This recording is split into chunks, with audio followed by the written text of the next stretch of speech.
Question number 2, the Honourable Annette King. Thank you, Mr Speaker. My question's to the Minister of Health. Does he stand by all his statements? The Honourable Dr. Mr. Jonathan Speaker, Coleman. yes, but we should know more in about 30 seconds. Yes, you will. Order, just ask the question. Supplementary question, Honourable Annette King. Thank you, Mr Speaker. Does he stand by his statement yesterday that, quote, DHBs are free to allocate part of that $568 million as they see fit, end quote, for mental health, when DHBs actually received $400 million in the budget? So how much of the $400 million is available for mental health?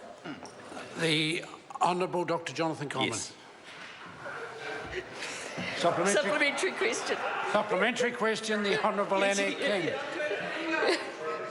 Which of the following statements does he stand by? 1, increase in core Crown health expenditure since 2009-10 covers all demographic and most, but not all, inflationary pressures, or over the previous 7 budgets, the total injection of new money has been higher than population and cost pressures.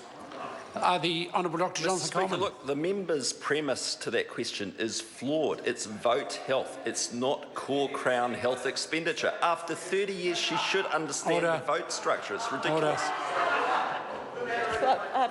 Point of order, Mr Speaker. Point of order, the Honourable Annette King. Mr Speaker, should I table the Minister's answer from last year where he said core Crown health expenditure? The members now are trifling with the point of order. The question was asked, the answer was given, and it addressed the question. Supplementary question, the Honourable Annette King. Does he stand by his statement that the bowel screening program is on track to begin in 2017, when Treasury gave its implementation a red grading for delivery yesterday, and which led him to attack Treasury officials in a less than manly way because officials can't stand up for themselves? The Honourable Dr. Jonathan Coleman. Yes, officials are well capable of standing up for themselves, and I absolutely stand by what I said. Frankly, I don't agree with everything Treasury says, and on this occasion I definitely don't. Supplementary question, Honourable Annette King. Does he stand by his statement that the age for the bowel screening program in New Zealand should be 60 to 74 because it's in line with most countries when Australia, Scotland, Canada, France, Germany start at 50, and even the New Zealand Cancer Society recommended starting at 50?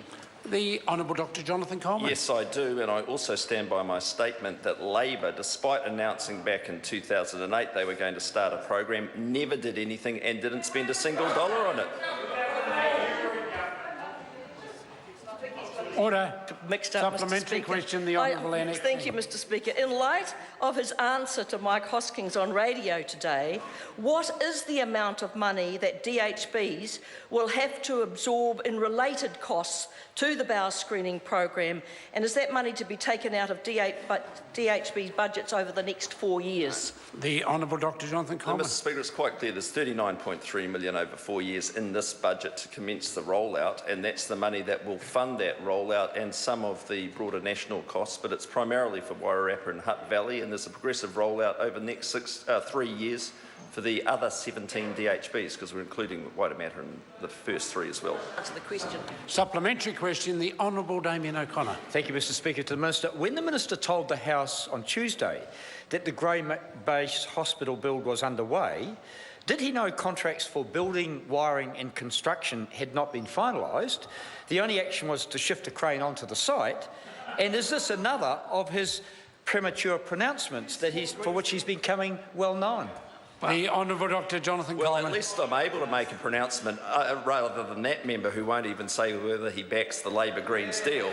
But the clear fact is the work started, and the advice I've had is the contracts have been signed. But you can see there's going to be more of this trouble coming for the Labor and the Greens. Order. Order. Question number 3.